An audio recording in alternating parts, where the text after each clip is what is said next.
Okay, back for round two. In the last video, I revealed the grades I got for a lot of my modern cricket cards, which I recently submitted to PSA. Some of the highlights up here. Was pretty happy with that overall. Definitely a few things that I wish would have turned out differently, but I think I did better than I thought on like 7 of the 20 cards. So a really good ratio there. Makes me confident that I'm doing this pretty well, and that I'd expect to maybe do fairly well in the rest of these. So let's see if I was right on that. We're going to start with a lot of Sachin. Pretty much this whole video is going to be Sachin with a few kind of bonus non-cricket cards at the end, starting with a 2012 cricket attack. So I had thought I was going to get an 8 on this. So very happy with a 9. That's a really good start. Next up, another 2012 cricket attacks. This one I thought I would get an 8 or a 9. Another 9. So that is a great start. Again, these are very, very tough to get in nice condition. What I found is the golds are especially tough in nice condition. Let's see how I did on my first gold. That is not even close to what I'd hoped. I thought I would get an 8 or an 8.5 on this. If you're watching this and you see any major issues with this that would warrant a 5, please let me know. The only thing I can see that they might have dinged me for, which just seems ridiculous, is like there's a faint line across here. It's not even a print line. It's just, man, that is a nice card. Let me know what you think I should do with something like this. Like, do I just sell it as a 5, keep it as a 5, or I think I could probably send this to SCG or CSG and probably get a much better grade. So if you have any thoughts, again, this is one of my first ever submissions, so I've still got a lot to learn. Okay, so I got a 5 on that, which is not fun. All right, speaking of 5s, this is a 2011 cricket attacks, and these are much more hard to find and also typically in terrible condition. So a 5 would be a great grade on this. Let's see what I got. All right, I hit the 5 there. So the first one I thought was nearly mint. This one had some obvious flaws. Still a very, very nice card, but a little bit of corner wear in the corners, but just presents very nicely. Nice centering. So very happy to kind of nail that 5 grade there. And I have a 2013 gold, which I'm not feeling too confident about after that last grade. All right, I got my 8. I got an 8 on this one, which you can see, like I thought under the scope that these two looked the same. This one got a 5 and this one got an 8. So there must have been something I missed. Maybe it was that really faint line that they dinged me that much for, but kind of ridiculous. Okay, so now on to the 1996 Futera. These ones are known. A lot of people consider this a rookie card. He does have earlier cards, especially the 1992 total, which has picked up some steam, but this is still a very sought after card. It's extremely hard to find well-centered. So I've actually opened a lot of packs and bought some online. And really what I did was I submitted my 8 best that I've been able to track down out of, let's say, 20 or 25. So these were my 8 best. And I wrote down the exact centering that I found on these. So like 65-35 was the worst centered one, which is this one.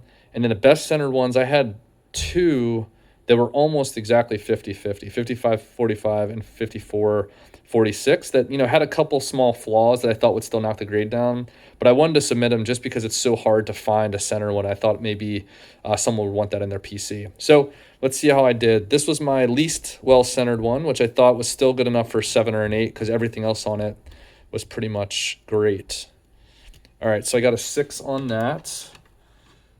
Not what I was hoping for, but not too far off. Next up, another 6. And this one I was more confident in. I actually thought I was going to get an 8, which basically meant, looking at it very, very detailed. The centering was obviously off, but it met kind of the minimum bar. of what PSA said qualifies as an 8. So I thought, a mint card with bad centering would give me an 8. Apparently not. I got a 6 on that. Next up, I thought we'd get a 7.5 or an 8. I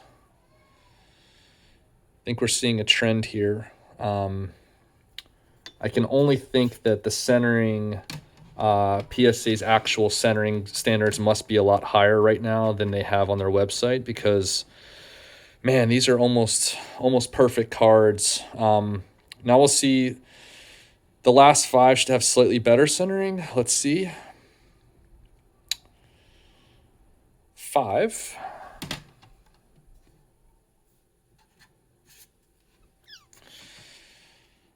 Not feeling good about the rest of these. 6. And you can see, for these two in particular, I thought that these would get at least an 8, and I was being conservative. I thought potentially 9s, which are very, very rare for these.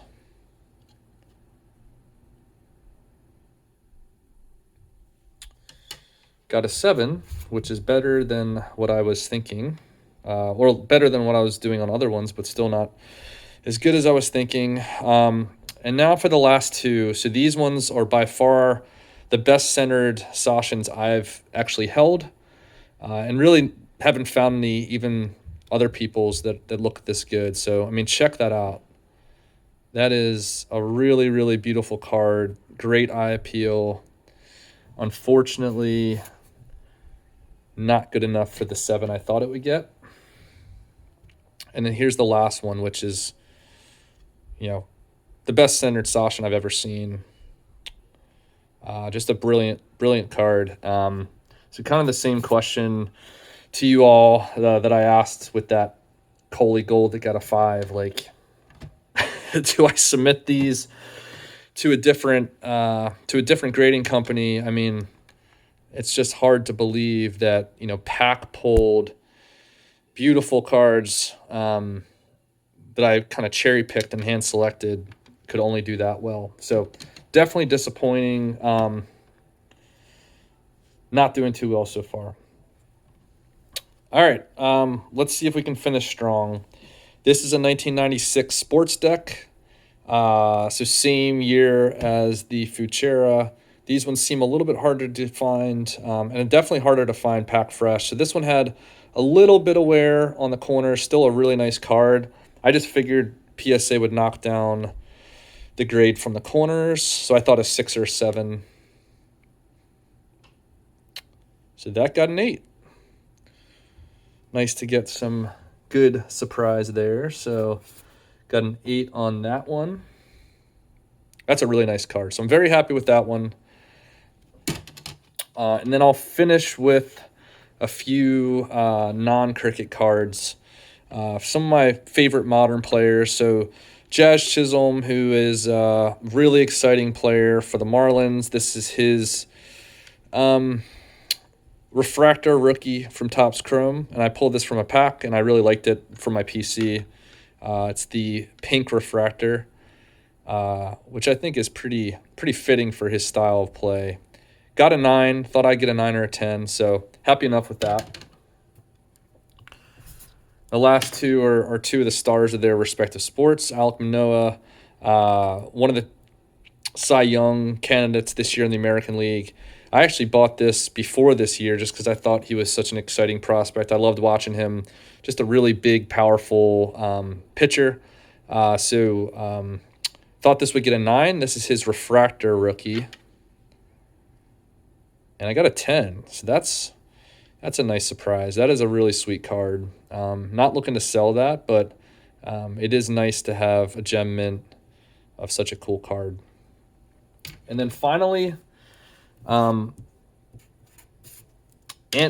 Anthony Edwards. This guy is really one of the blossoming stars of the NBA, and I really like him as well. He did get some controversy early this year, which I did not like.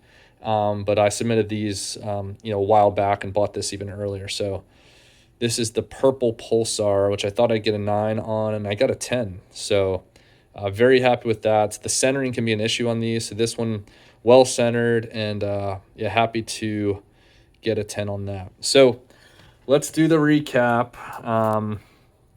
Let's start with the good. We did better than I thought on 3, 4. So not terrible, but absolutely got slaughtered on the Sachin. So thought I'd get an 8 or an 8.5 on the gold, got a 5. And then just right across the board on the Futuras, I just get crushed. So anyway, overall, if you look at the whole thing, I did pretty well. I got to figure out what I want to do with these. Do I resubmit? Do I submit to a different grading company? I don't know. Give me your thoughts. Thanks.